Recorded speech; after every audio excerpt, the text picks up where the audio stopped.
introduction, and it's my pleasure to have the opportunity to talk on this project about the ABC fields. It's basically simulations. So I should introduce myself again.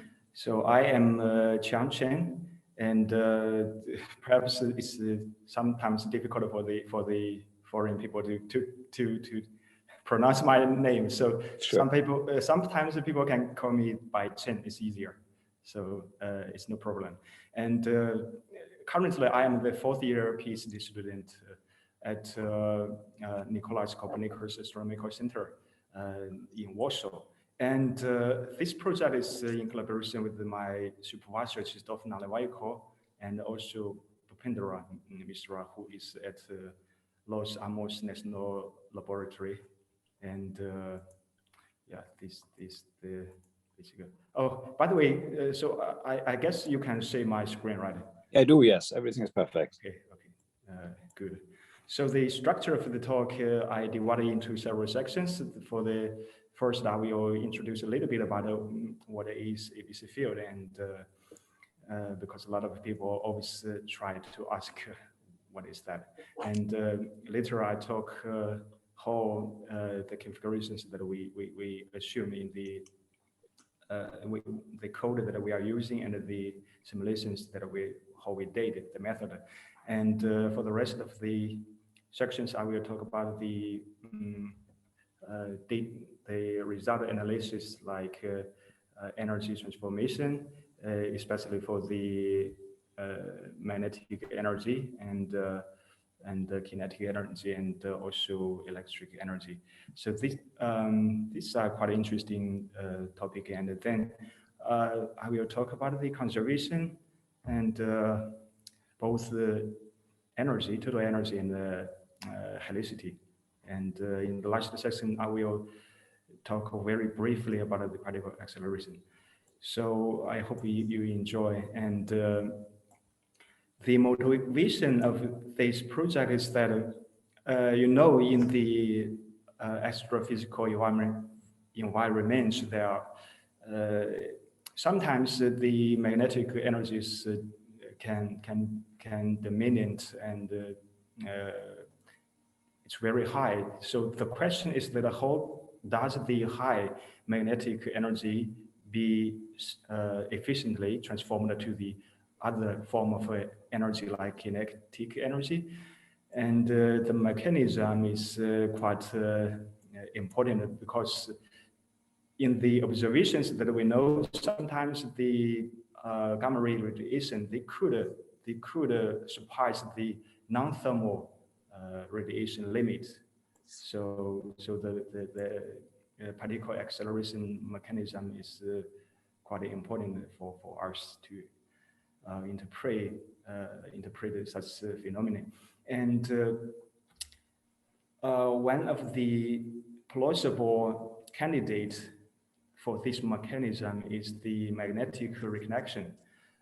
The most popular configuration for the magnetic reconnection is the Harris layer type. The Harris layer, I borrowed a figure from this paper, Cerruti et al. 2013. And the Harris layer is basically means that in the anti-parallel magnetic fields in the between is the very thin current. This we sometimes call current sheet. It's very thin. But in this project, we focused on the other type. It's called the ABC field, and which is illustrated in the right-hand panel. And the colors here are representing the outer plane component, the Z component, and the streamlines representing the in-plane components. And during the progress of the instability in the process of the simulations, if this domains with the same color, if they could attach each other, so between them we'll have provide the anti-parallel magnetic field. So it's the essential requirement for the reconnection to happen. And but one of the very typical difference between ABC field and the Harris layer type is that ABC field we do not have needed for the initial current layer, so there is no current initially. And I make a short list of recent studies on ABC field, and these studies, they can be cataloged into two types, basically. One is done by the force-free algorithm, which is they use MHD code. But the other type use particle in cell code to study the problem. So including our paper is done by the particle in cell, the peak simulations. And currently we are working on another project similar to, related to this. And the difference between the peak simulation and the MHD simulations that in the peak simulations, we interpret the plasma as the kinetic particles. So we need to resolve the kinetic scale. I just mean that the resolution should be in the scale like Lama radius or gyro radius, in other words, and the skin depth of the particle. So the peak simulation generally needed a lot of number of particles, and it's quite expensive to compute, but it's accurate. On the other hand, the MHD approach, they treat the plasma as fluid, so they have a larger scale, and they are faster in the calculations, and that's the basic difference between them. And the question, what is the ABC field? I will start from 3D and let you have a good understanding of this, the impression give you what it looks like. So the ABC, the terminology stands for Arnold-Beltrami-Childress, those who found such configuration. And the three components of the field is defined in the equation 1, 2, 3. And here you notice there is, the form looks very, very brief and simple. And here is a parameter alpha. This alpha equal to 2 pi multiplied with the wave number divided by the domain. So it's a parameter that we use. And what's the connection between ABC field and ABC flow? We know from actually the looks identical.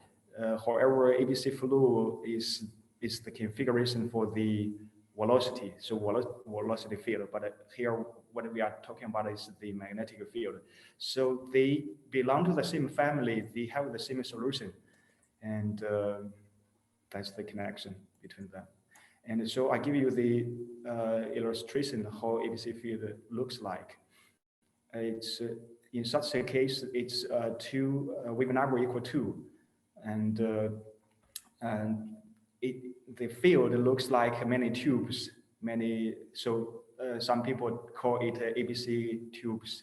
So these tubes have different directions, and if I plot the actual surfaces, you could say the tubes, and also the direction of the field have many different directions and many different magnitude. So this feature, because anti-parallel magnetic field is essential to trigger the reconnection. So it's why we interested in such configuration.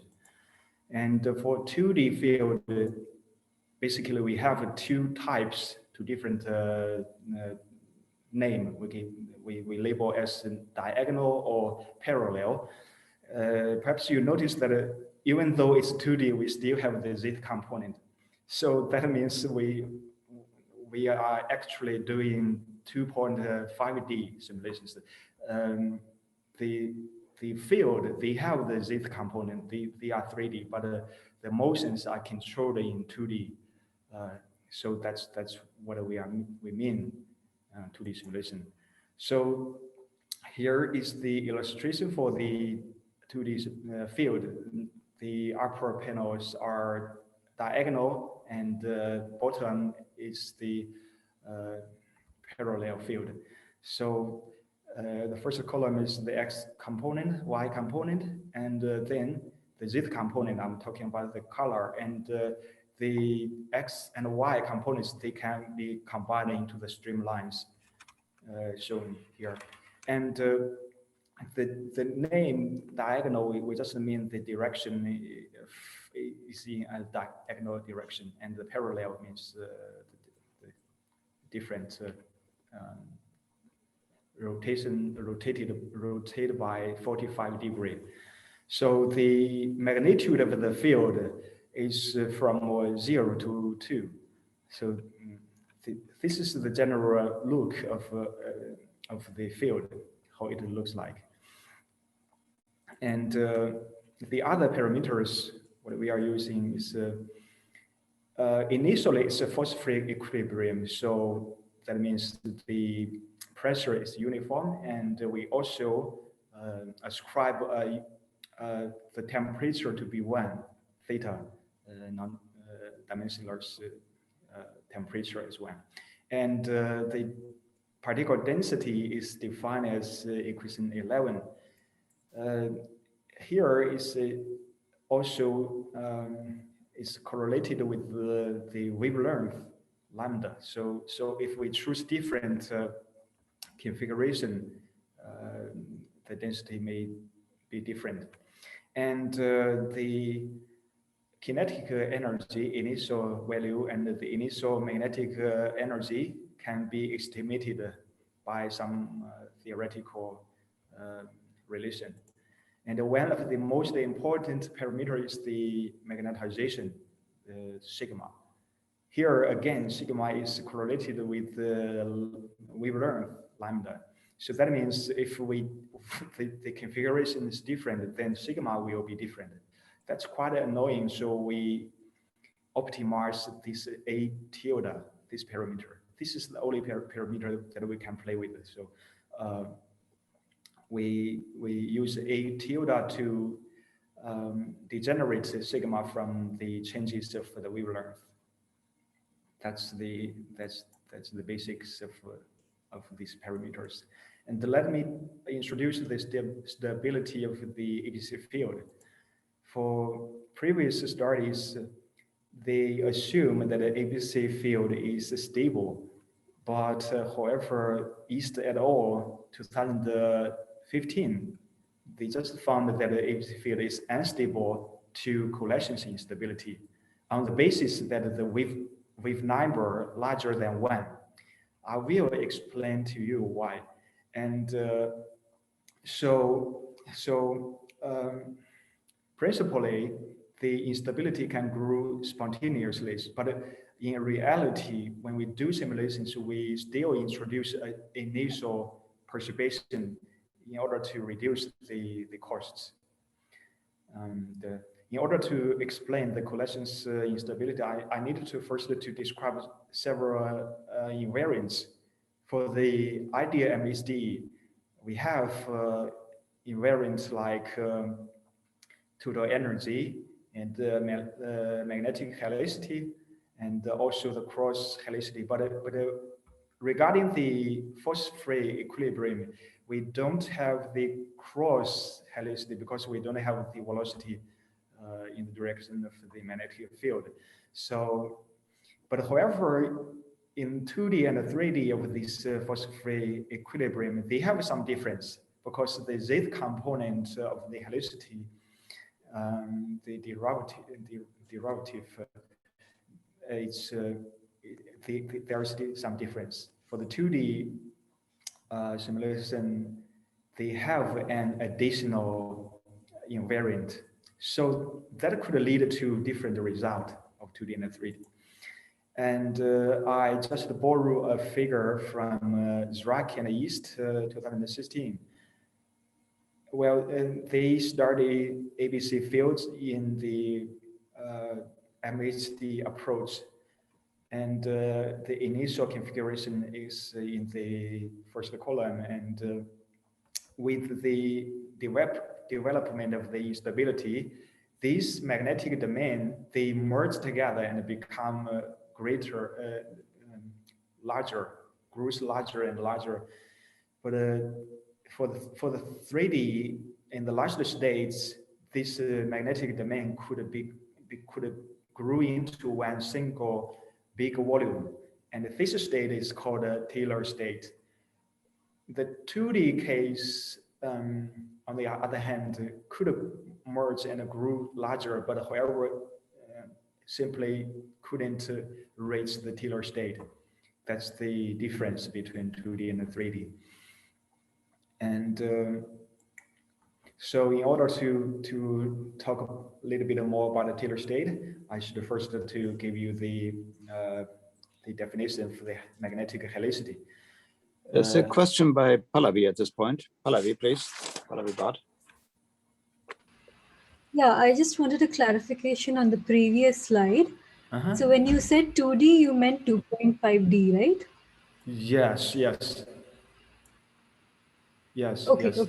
Yes. Thank you for mentioning this. Yeah. Yes, in the whole talk, when we talk about 2D, it's actually 2.5D. And in many papers, they have a similar situation. Just to clarify this. So the helicity is the integration of the potential of the field multiplied with the magnetic field itself.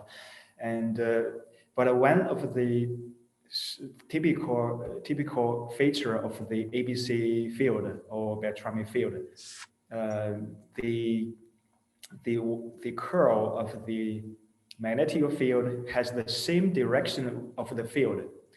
So in such a case, we know that A has the same direction with B, with the magnetic field. So the helicity can be expressed as the ratio of magnetic energy divided by the wave number.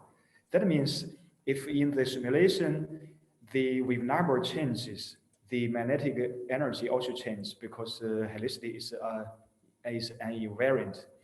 So when the wave number becomes smaller, the magnetic energy decreases, and the bottom value, the minimum value is stable, is Taylor state when the wave number is equal to 1. So during this decreasing of the wave number, it's inverse cascade and coalescence. This is coalescence instability. And since the initial magnetic field energy and is correlated with the initial wave number, and the final energy also related to the final wave number, then we can estimate how much magnetic energy dissipated away. So just the efficiency parameter is defined in this equation 20. And if the simulation could reach to the Taylor state, that means the final wave number becomes 1. So it should follow such a relation. That's the the introduction for the field.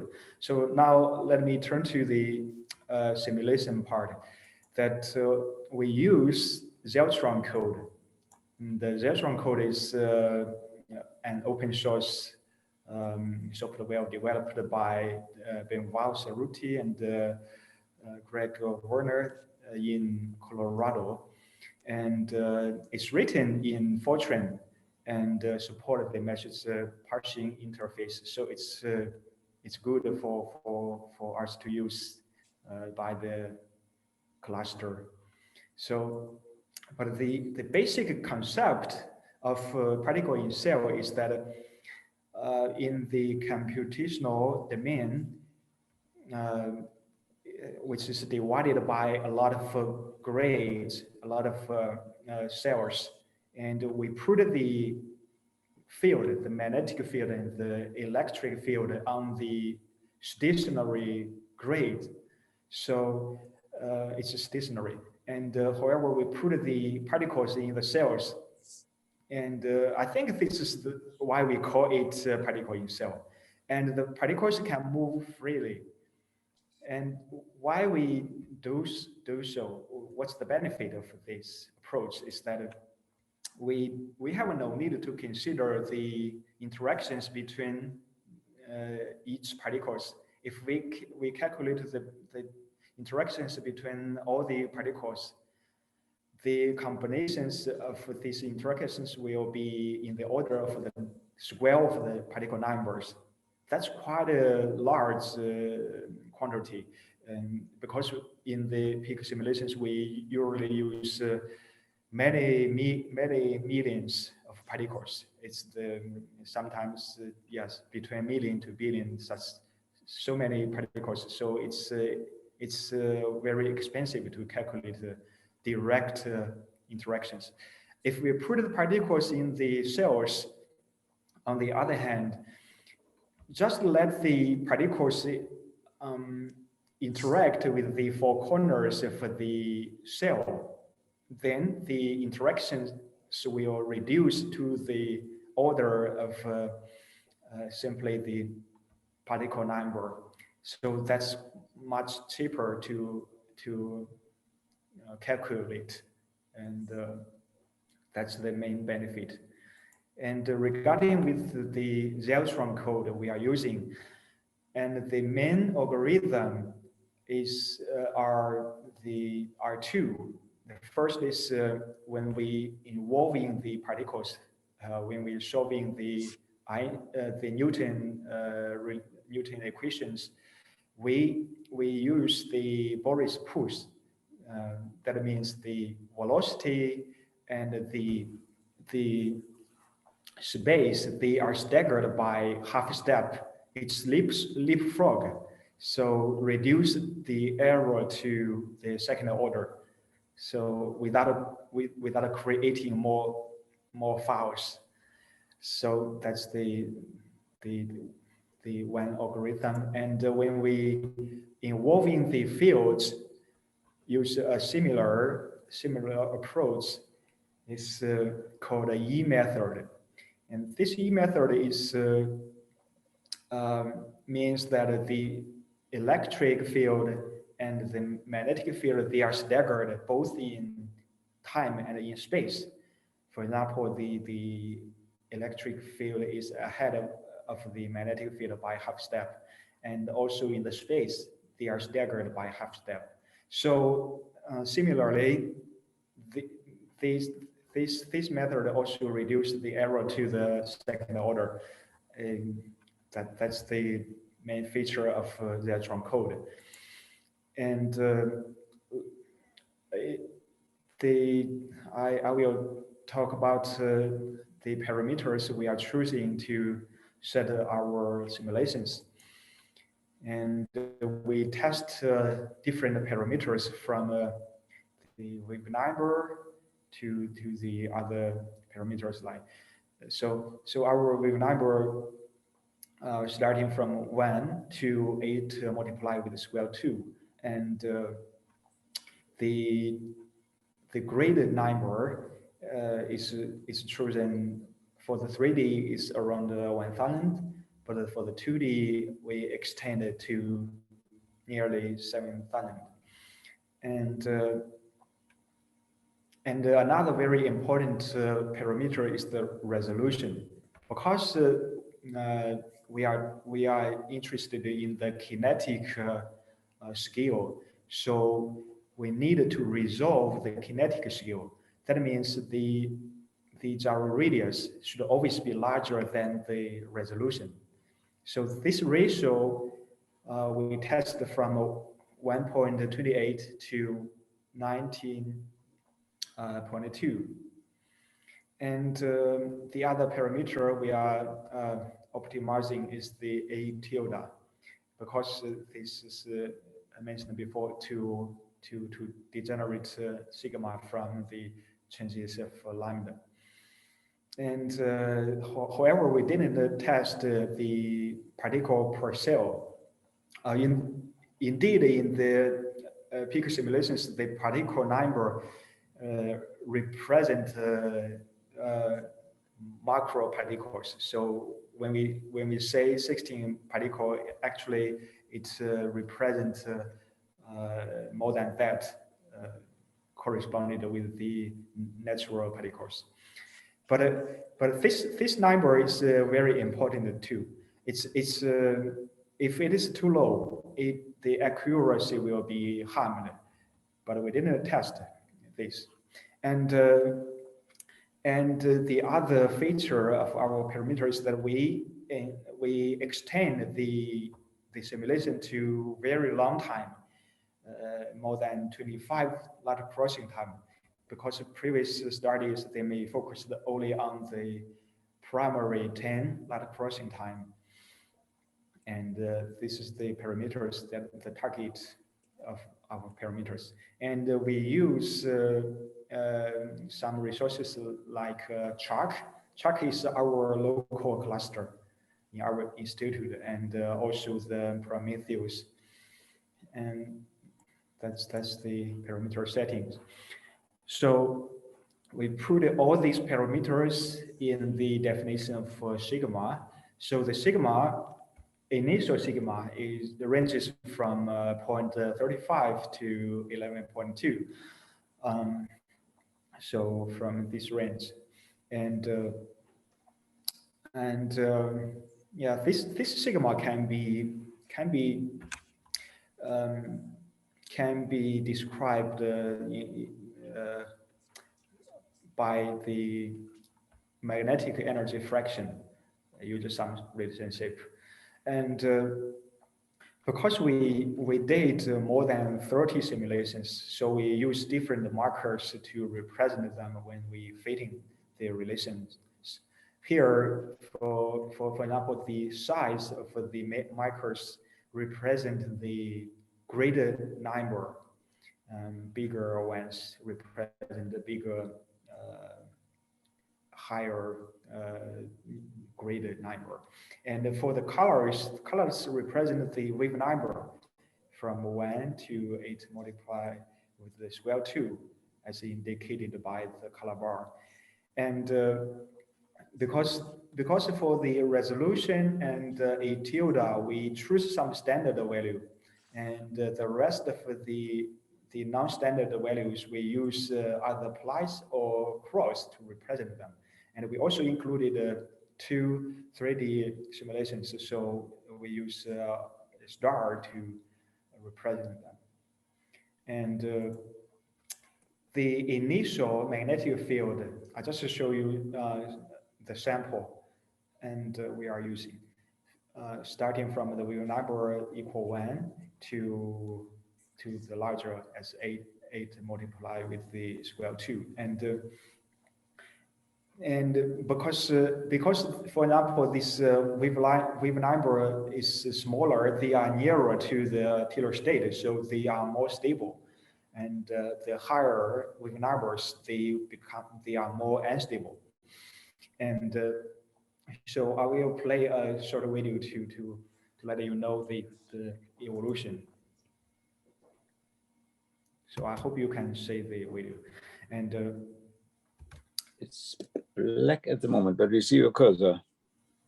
Okay. So you could perhaps you notice that these cases start earlier, and It's still black.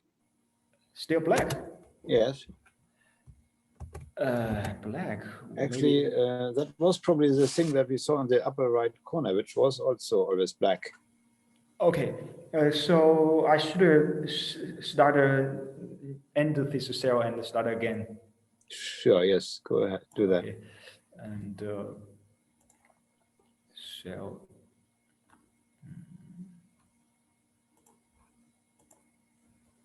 Yes. Now we see it. That looks good. So the starting from these high vulnerable cases, they will disrupt earlier, right?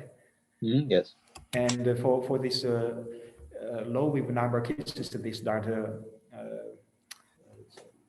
slower than the other. So, but you notice that this ground state, this will never equal one, never start. It's stable. And in the later stage, that these low vulnerable cases, they are more energetic, they are more violently oscillated violently, and this moves quite slow. That's the difference. So I play again, and you see clear the difference between them.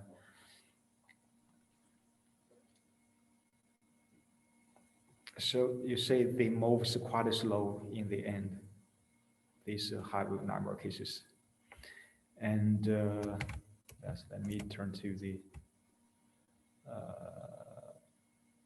what?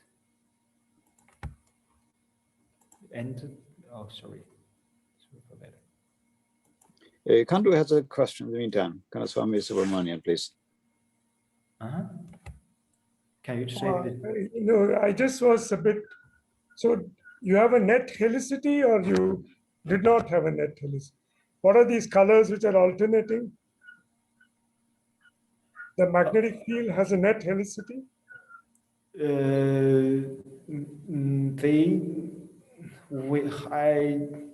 I do not know exactly for the sign of the helicity.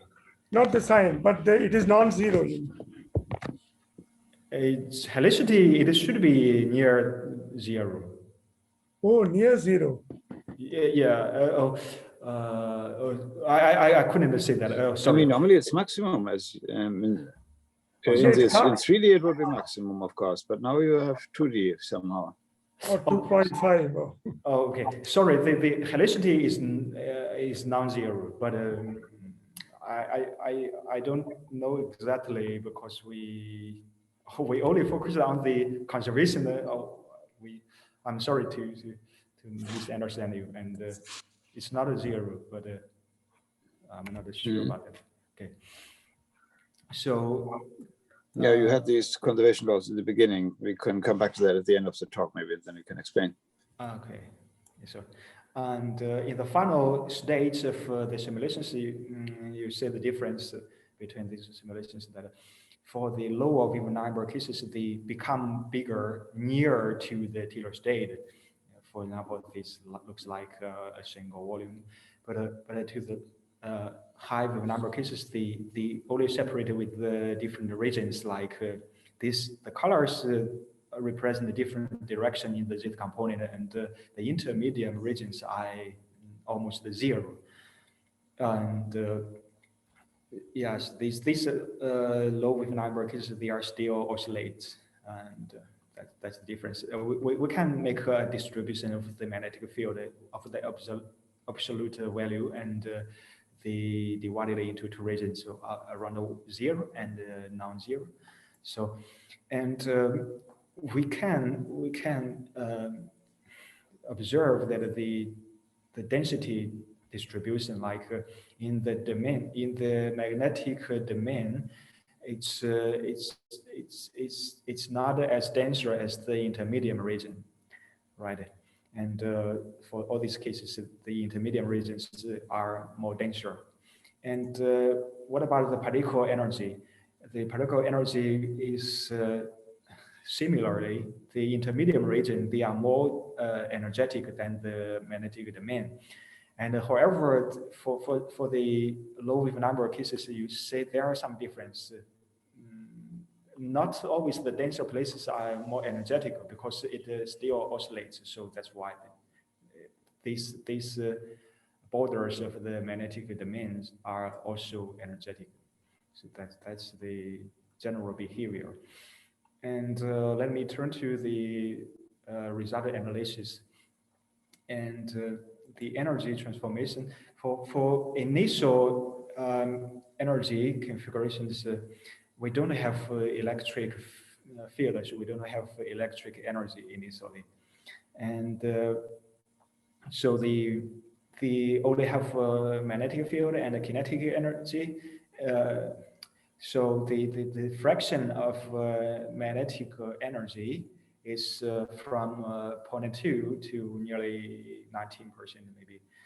So that's the initial distribution of the magnetic energy. And let me make it more easier for you to understand the difference between these. Here I use red color to represent the magnetic energy. You say with the increasing of the wave number, the initial budget for the magnetic energy decreasing, like initially it's 3/4, like for this para K2, this run is only half, and decreasing until this para K8 is around 20%. And initially there's the electric energy is 0, and the other energy is dominated by the kinetic energy for the electron and ions. The final energy, you say, for the first case is diagonal Q1. It doesn't change, so that means it's stable. And for this para K2, it from 50% to 24%, so it drops half. So half of the energy dissipated away. And for this para K8 case, for example, 20 to 7%, so they lose more than half. So this is the general trend of their energy dissipation. So let me focus on magnetic energy. And for the evolution is presented in this left panel. And generally around 4 lat crossing time, most of the simulations enters the fast dissipating state. This state we call it linear state. And with the evolution of the time, gradually this simulation will reach an asymptotic level. But however, in some cases, they still have some oscillations. And we just measure their dissipation efficiency. The 3D cases are exactly described by the Taylor state efficiency, the Taylor prediction. But the 2D simulations doesn't. The 2D only reaches to around 60%. But however, this is still something different with the previous MHD method. MHD approach the reach to 70%, but in peak simulations we reach to 60%. And because all the energy loose by the magnetic energy, almost all of them directly goes to the kinetic energy. So we can figure out the heating efficiency. And generally the low wave number cases, because their initial budget for the magnetic energy is higher, so their heating efficiency, so the increase of their kinetic energy is also much bigger. So that's the general trend.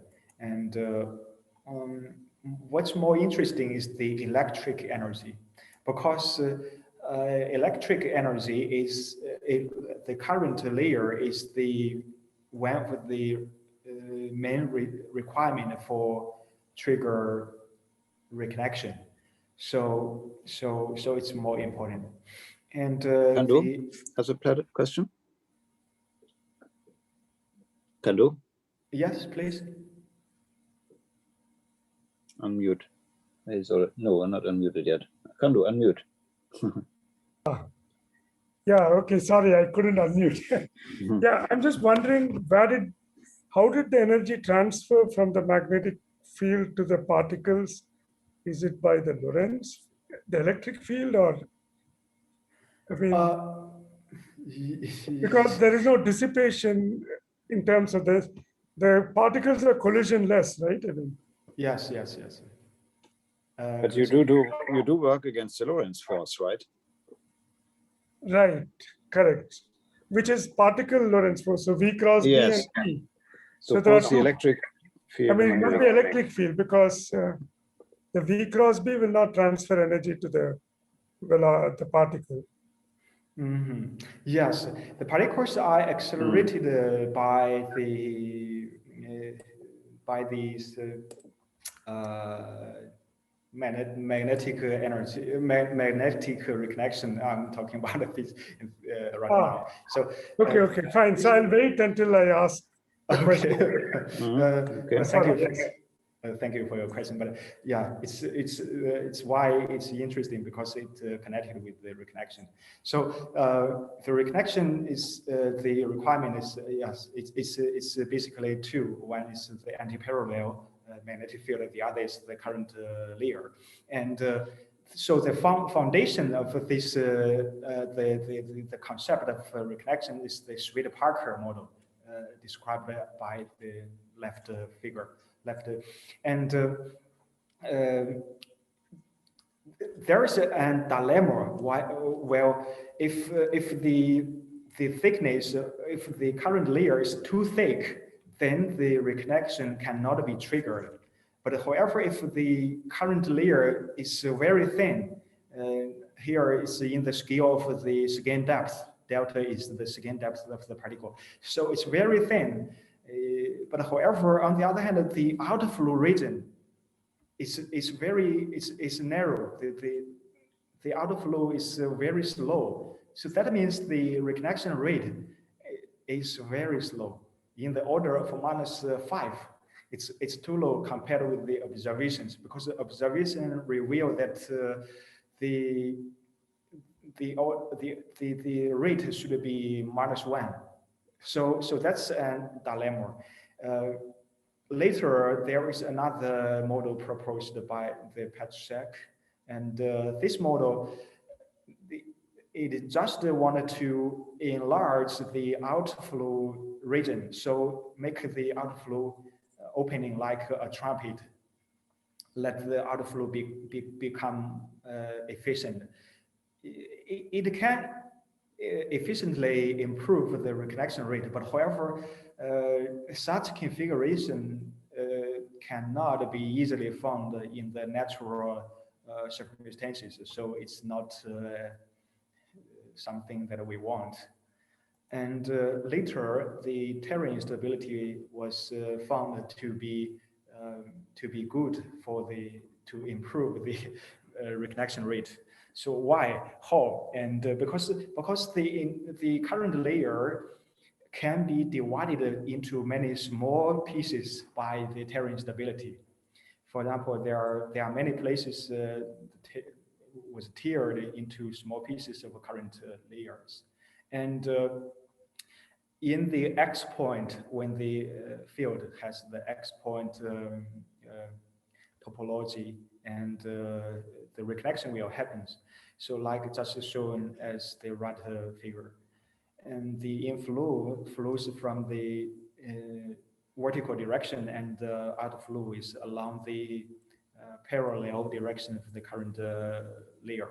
And between two of these X point, those particles will be accelerated and collide with each other face to face and form some plasmoid. We call it a plasmoid in the O point, O point. So in the plasmoid, the particles are accelerated and they are denser in the density. So for example, let me choose some example from my simulations. And when the magnetic domain, they attach to each other, between them will create a lot of current layer. And this current layer, they are the location for the particle accelerations. And for example, let me focus on this point. There is a tiny point here. And if we check the density, it's denser, much denser than the rest of the region. And the particle energy is much higher. So it's a plasmoid. And later, this plasmoid ejected out to the intermediate region. So through the similar process, gradually the plasmoid ejected to the intermediate region. So intermediate region becomes denser and becomes hotter. So that's how particles are accelerated. And so let me just remove one of the current layer and see the detail. So here is a current layer, and there are several plasmoids visible. One and here, one's here. So they are initially in the middle, and they are ejected out. And here is another earlier plasmoid. So they are ejected to the intermediate region. And across this current layer, we measure these values across these two rectangles. And for the particle density, it's like a spark, and energy, particle energy, also like spark and current density. And they have a similar structure. And what about the fields? The velocity fields, they change sign across this current layer, and also the magnetic field, it also changes sign, and the electric field also changes sign. So it looks similar to the Harris layer type in this moment. So this is how particles are accelerated. Here in this figure, I also included the in-plane components of the magnetic field. You can see they have anti-parallel fields. And what's more is that during these states, the non-ideal magnetic, non-ideal electric field will be produced, and like shown in this panel. So the non-ideal electric field will also helps in the particle accelerating. But however, recent studies show that indeed the contribution is not that much, but however, it also contributes. So this is the current layer, and the electric energy growth are shown here in this top panel, and there is a linear state grows exponentially, and we can measure the time scale that they need to grow. So for the red colors, they are representing the high with neighbor cases. They are faster in the growth time, and so we fitted the growth time.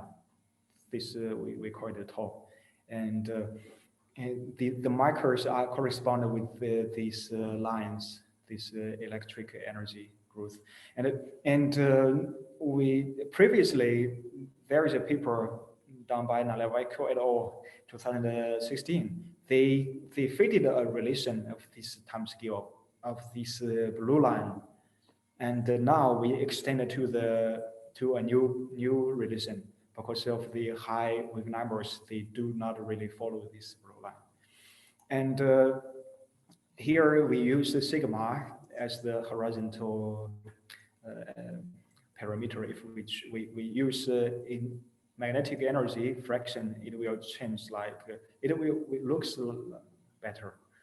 And the conservations, I will first start from the energy conservation. It's quite important for us to consider conservation, because in the simulations, it's very important.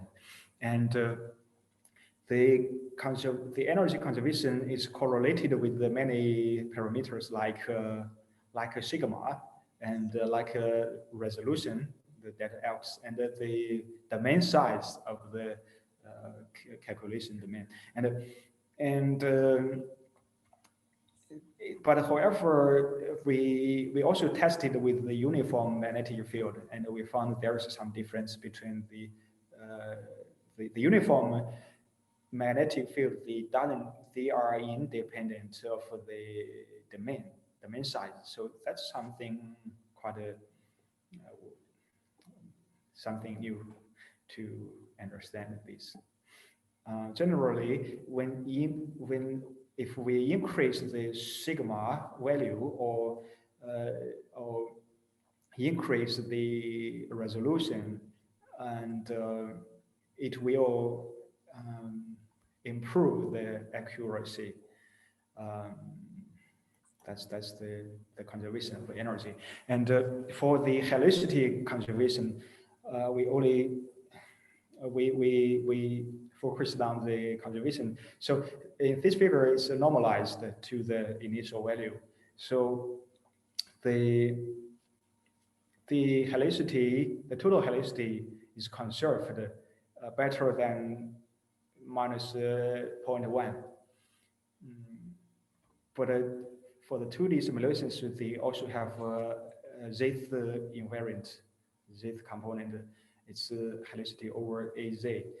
The initial value we use thick lines, and final values use thin lines. So they have the same value, same level. So it's conserved. The 2D has additional helicity conservation, and the conservations we also faded for try to find relations between them. And 2D, 3D, they still have the same trend, and it's correlated with the wavelength lambda, or in other words, it's with number is similar. But we compare with the previous study of MHD approach, where they found that the helicity conservation is correlated with the resolution, but there's some difference between these two approaches. And so the last section is the particle acceleration. So we measure the distribution of these final particle distribution, and measure the slope of their power law index. And the index is very good linear relation with the initial magnetic energy fraction. And but however, you notice that it's generally softer than 2.5. So it's quite softer compared with the Harris layer type magnetic reconnection. In Harris layer type, the spectra can reach to harder than 2, and that's the general difference. And for the non-thermal particles, because the initial particle distribution is Maxwell-Jurtner distribution, so we subtract the initial initial particle distribution, we get the non-thermal part. So the non-thermal particle number fraction and energy fraction, and the maximum particle that they can reach, we measure them, and they are very similar to this previous kinetic energy heating figure.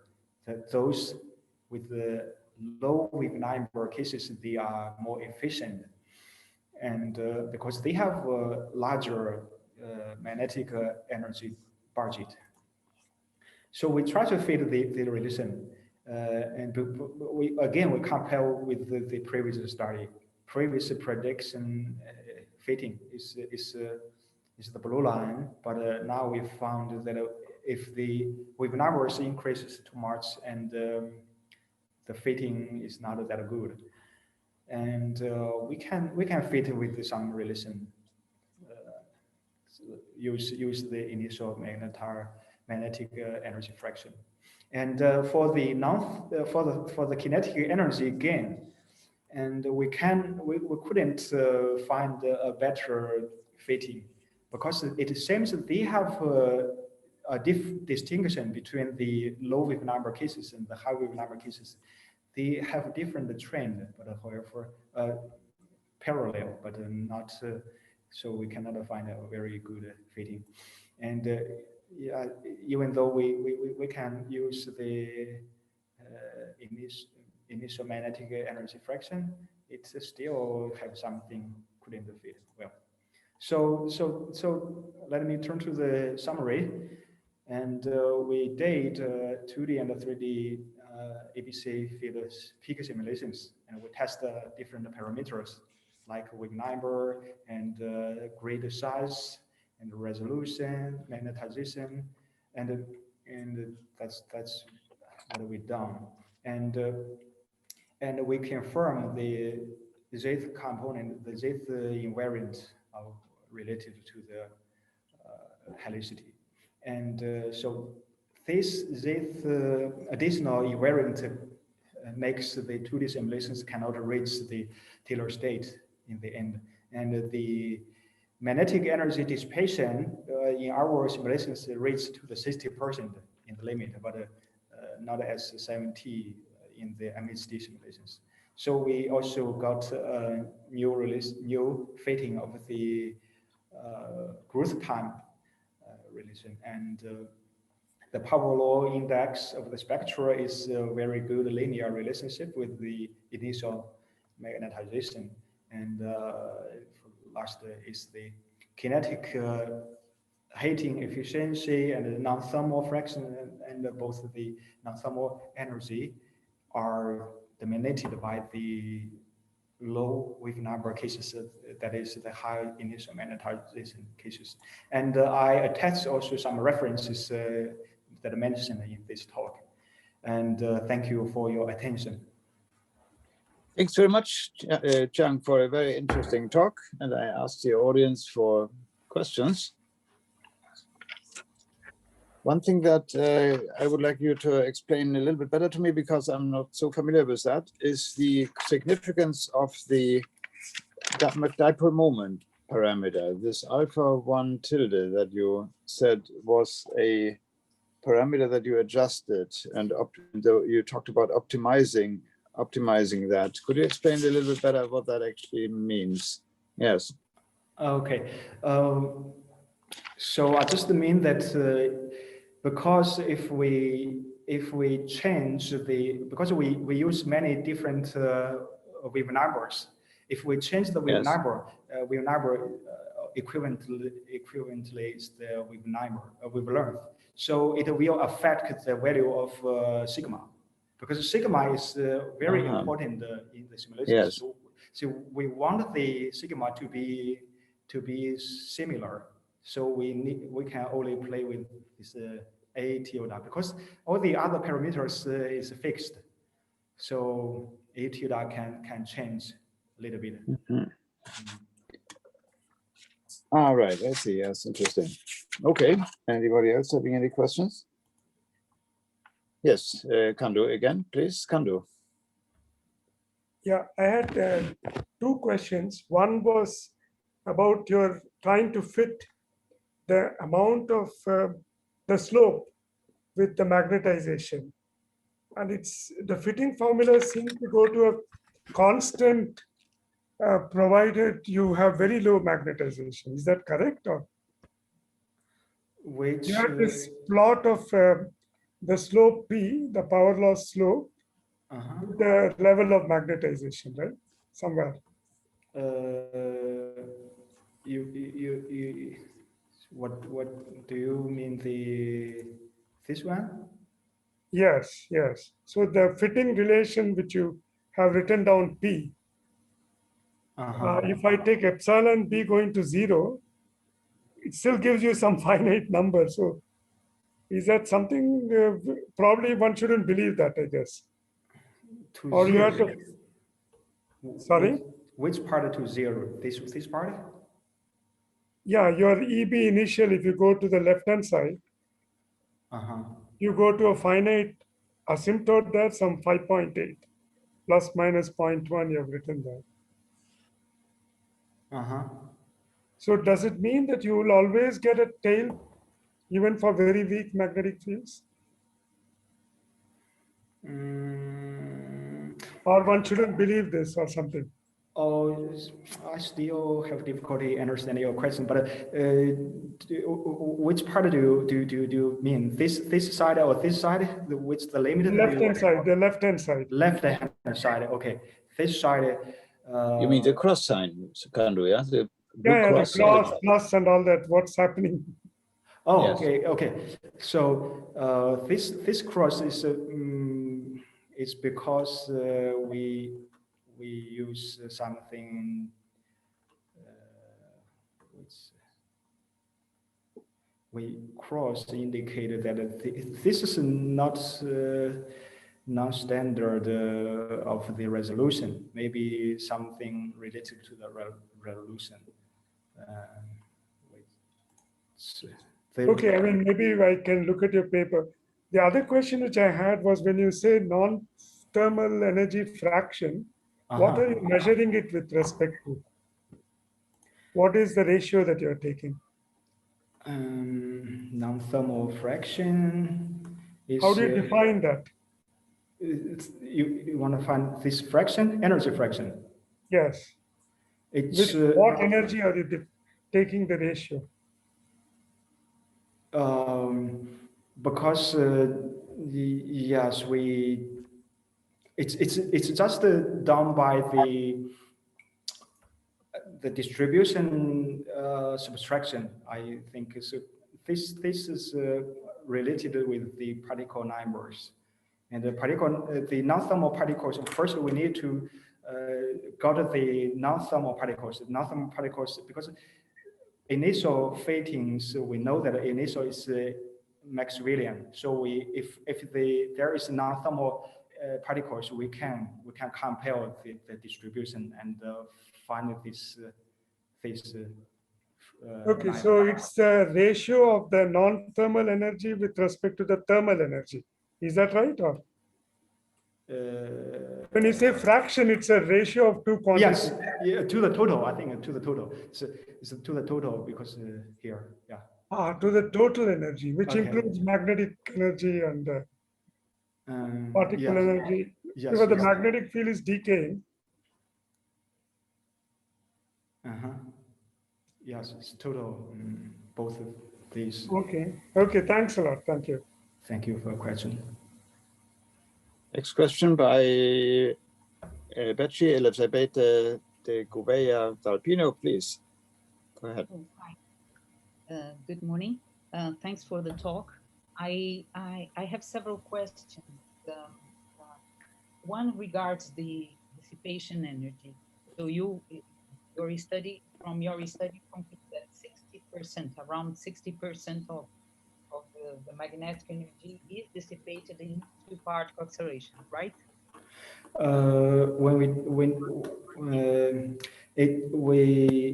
just mean that for the 2D simulations, maybe this is this is the maximum that they can dissipate it away, 60%. But for other cases, it have different dissipation. But the maximum, yes. The maximum that you get is around 60%, right? Yes. Laboratory experiments of reconnection and particle acceleration by reconnection do suggest, Yamada and others, suggests that about 60 to 50% goes into particle acceleration and the rest goes into heating, right? This is kind of what one might expect in real systems, right?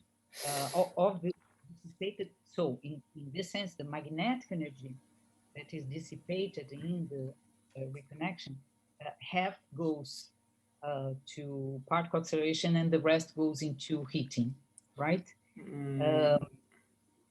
But in your case, you have this is you do not you do not have the means to separate the amount. You simply get this this percentage with regard to the total energy. Isn't that so? So this 60%, what does it exactly mean? This maximum. Okay, this is can be. You understand me, or shall I talk slower? I don't know. I don't know if. Okay, okay. The dissipation efficiency we are talking about this parameter. This is defined by the dissipated away, the loss of the magnetic energy compared with the initial magnetic energy, not the total energy, but only the magnetic energy. After a certain time, is that right? After a given time. Yes. Almost relaxed to the almost relaxed. I think nothing can improve. Right. Mm-hmm. In the final stage, yeah. So I think in this sense, it is more or less what is inferred from simulations like, you know, peak simulations involving Harris current sheets, for instance, right? Harris, what do you mean then? Sorry. Yes, you know, current sheets like Harris structures as Yeah, it's down in the ABC field, but not exactly. I think maybe there's some difference between the Harris layer type. So this is efficiencies more or less the same, I guess. I'm not quite sure about that, but I think they should be different, but I'm not sure. Right. I will check later. Thank you. Okay, no, the other question regards exactly this point of because you get this spectrum, the power spectrum is steeper in these ABC tests than one finds, for instance, with the Harris configurations, right? So you get a steeper power law spectrum. Why is that? Why is that so? That means ABC field is still not efficient enough compared with the other Harris layer type, and maybe because due to the ABC field, because they have many anisotropic property, they have different directions, and so yeah, it's not that efficient. This is interesting because, you know, if you go directly to real three-dimensional reconnection, particle acceleration by reconnection in three-dimensional systems, like for instance, there are several studies on real three-dimensional reconnection driven, for instance, by turbulence. So in these three-dimensional systems, the power spectrum that you get is very similar to what one gets in peak simulations. For instance, if you go in peak three-dimensional peak simulations involving, or two and a half peak simulations, the spectrum is actually, you know, as flat as the one inferred in peak simulations when you go to MADD, turbulence-driven particle acceleration. So in this sense, if you say that this would mimic with this ABC configuration, one could mimic better the three-dimensional effects of reconnection acceleration. So one might expect not a steeper spectrum, but as flat or nearly as flat as one sees in these 2D simulations where particles are essentially accelerated in merging, in contracting plasmoids, rather than being accelerated in the three-dimensional converging flux tubs, right?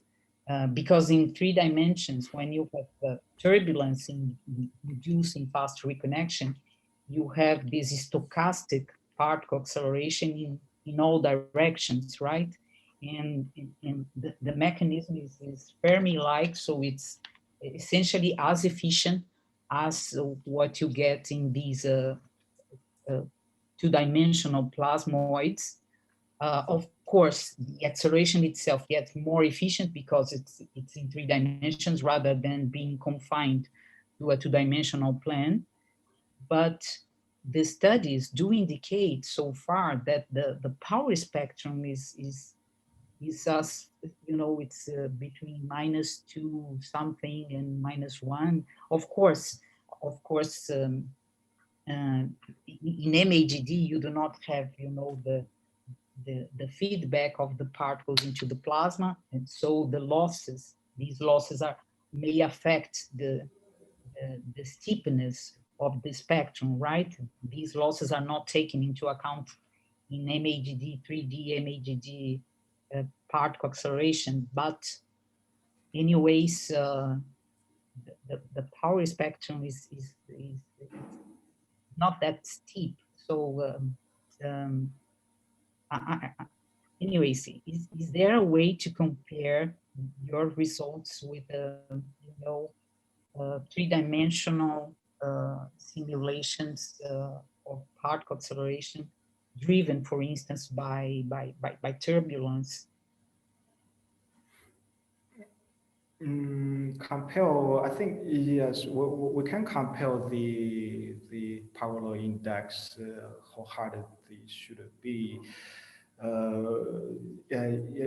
While you are speaking, it reminded me that yes, you mentioned like Fermi acceleration. Yes, that's something maybe related to your earlier questions, that why ABC field is not as hard as Harris layer type, because in Harris layer, some studies they show that they may be the first order Fermi acceleration process, but in ABC field, what we think now currently is the second order Fermi acceleration process. So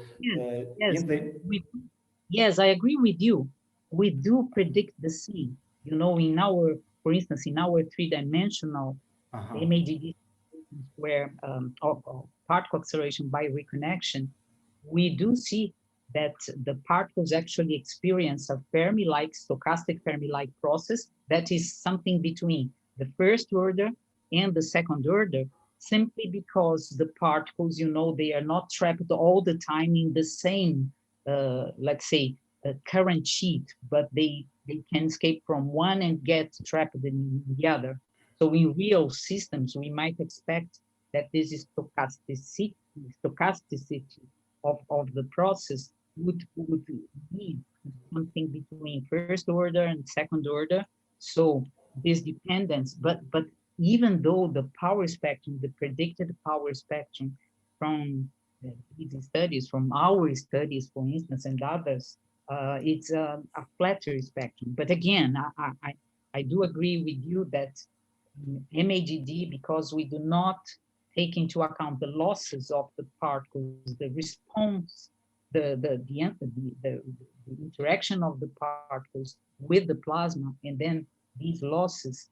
So because these are not taken into account, we get flatter spectrum. But in peak simulations or hybrid peak simulations, where there is some some feedback from the particles into the system, we might expect a steeper, but it's still not that steeper, right? So that's why I wonder how this setup that you have studied compares with the realistic three-dimensional systems of particle acceleration by reconnection in 3 dimensions, right? So. Yes. I think yes. You also mentioned that the MHD approach, they don't have the now idea electric field component. So during this particular acceleration, because it's now ideal, and maybe they have some difference because of this reason. I'm not quite sure, however, but I think at least at this point they are different with the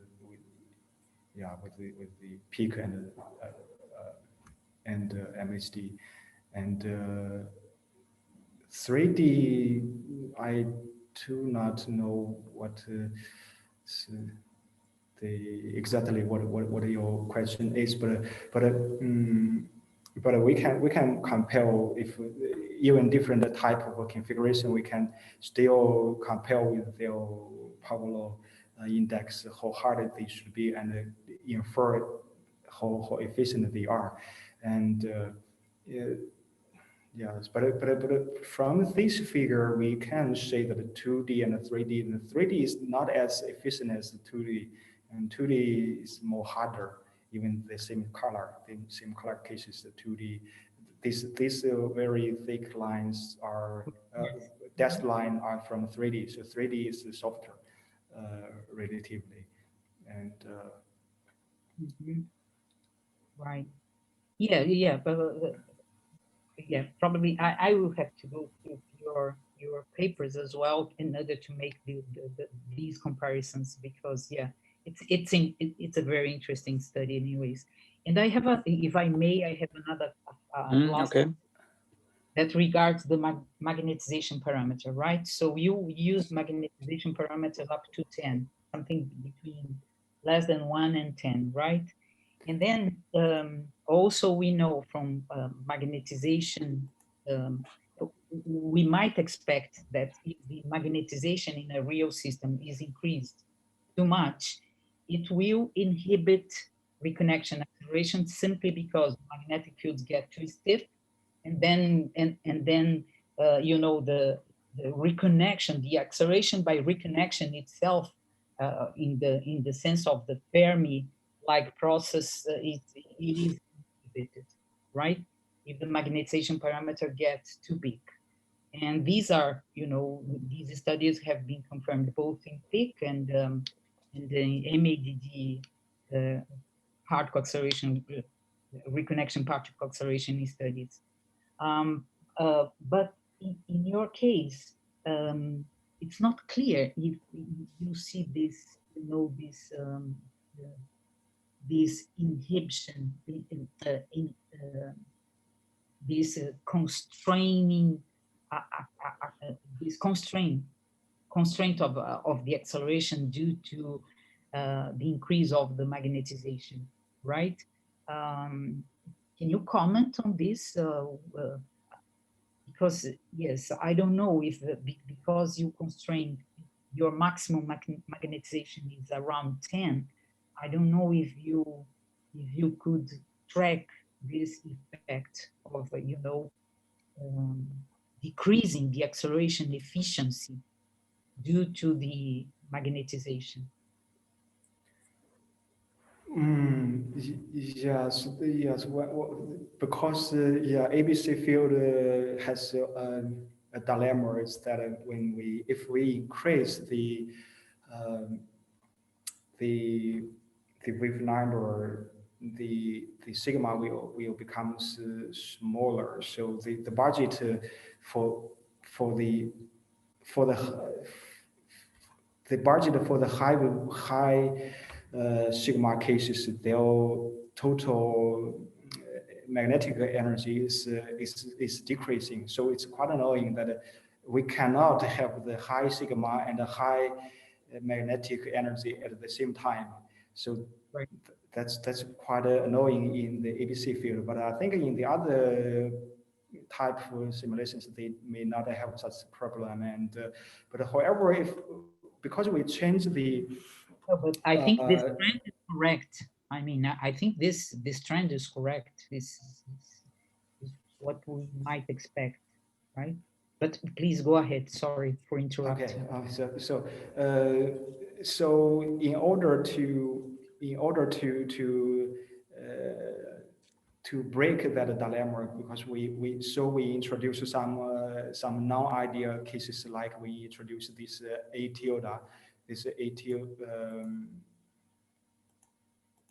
Well, it's we introduce A tilde just to make the sigma to vary in different wavelengths,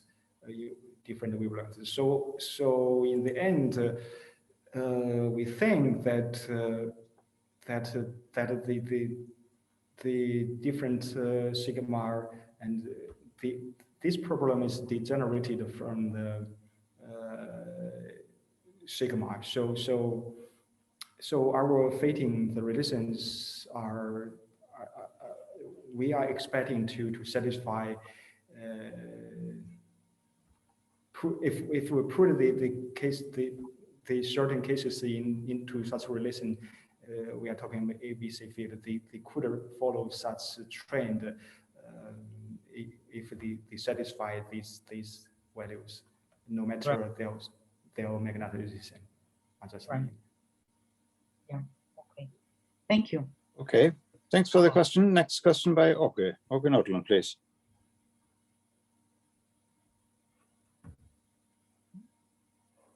Your voice is somehow not there. Okay. Even though the microphone is off, please check.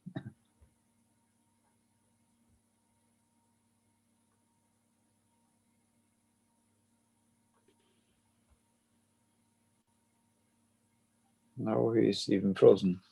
Maybe he turned himself off. Now there was some noise. Okay, is it on now? Yes, perfect. Yeah, thank you. Okay. Yeah, it's the coupling to the Bluetooth that sometimes has a hiccup. So I have a couple of. Again, we lost you again, I think, in the middle of speaking.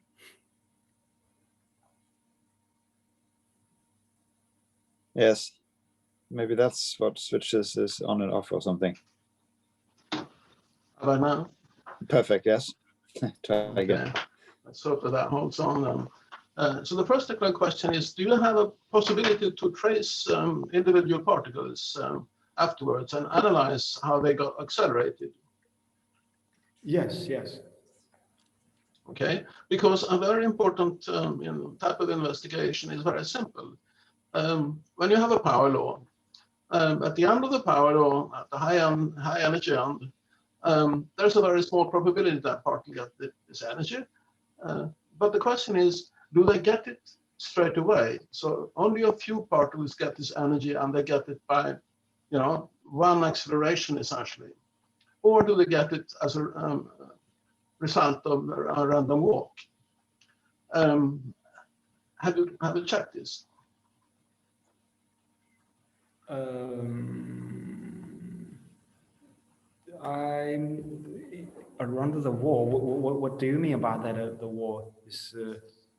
Well, if the energy ends up being high after a random walk in energy space, or if it's basically one-way acceleration, which is just very rare, doesn't happen very often. I'm asking because in the context of solar energetic particles, it's quite clear that power laws and these power laws are the result of direct acceleration and not the result of stochastic Fermi acceleration.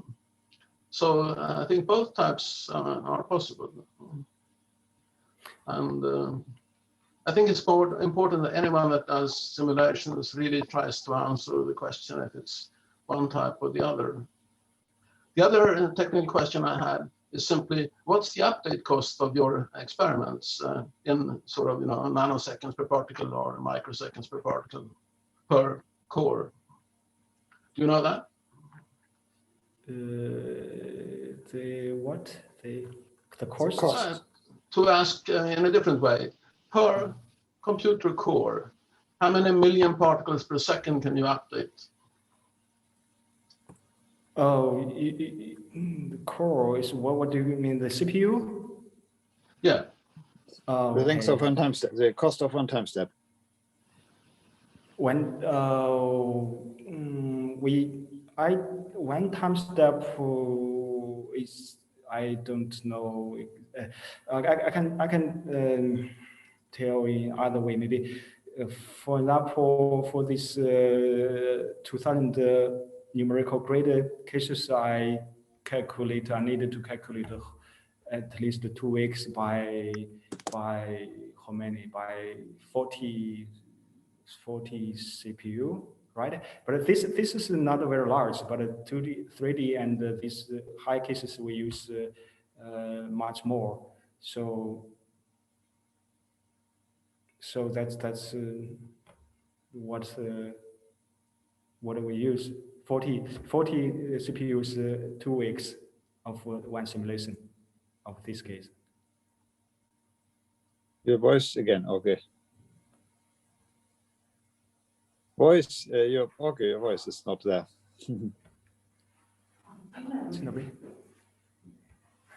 It's still not.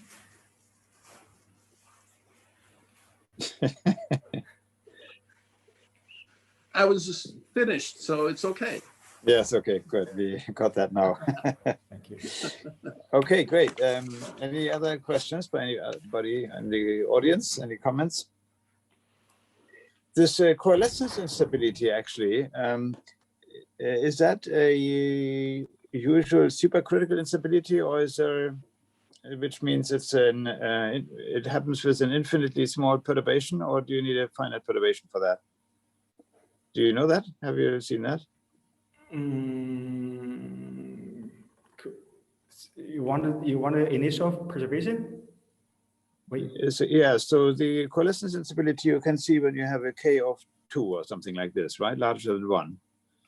And then if you start with that field initially, of course you will stay on that solution. If you now put an infinitesimally small perturbation, do you then run into the K equals 1 mode, or yes. Even with this infinitely small? Yes. So yeah, without the initial perturbations, it's still reach to the same solution, but a longer time. And,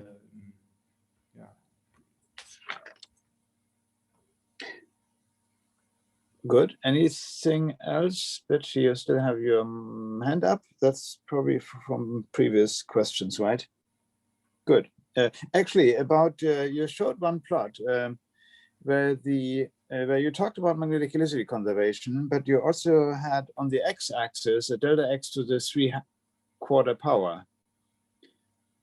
So it's suggested somehow that the accuracy of helicity conservation scaled with the mesh size to the 3/4 power. Is that true?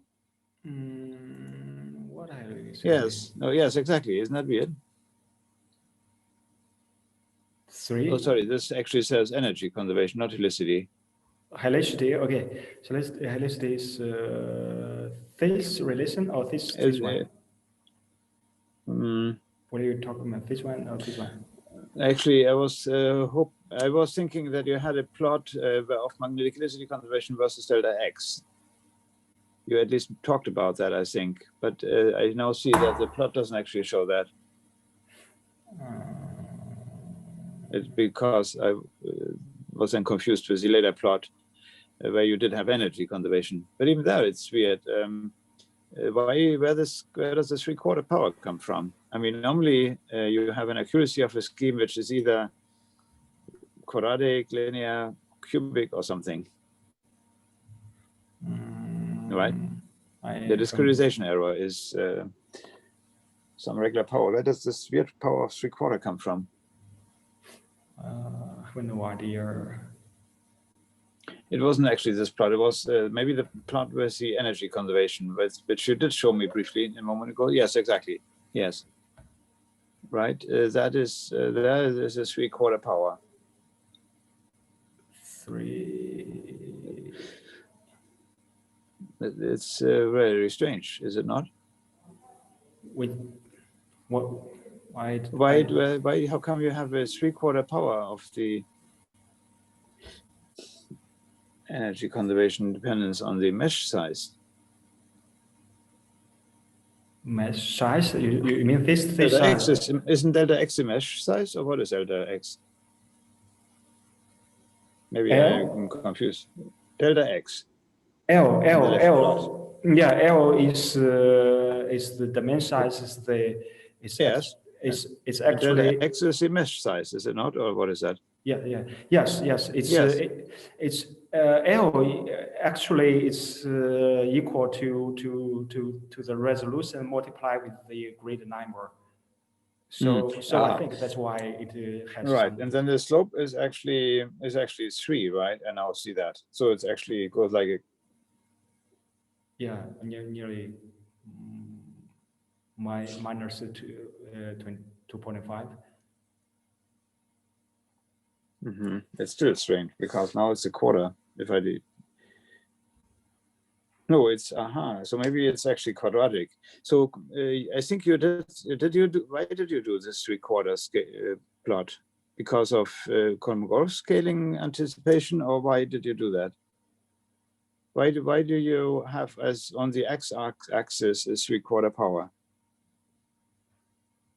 3/4 power. And the slope is 3 anyway. So what it looks to me like you may want to have a quadratic dependence, and then everything makes sense.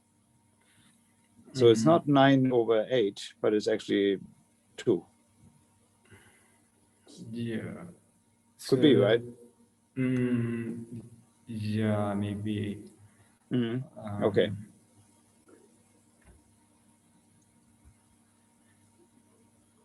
All right. If there are no further questions, then at least I can stop the recording.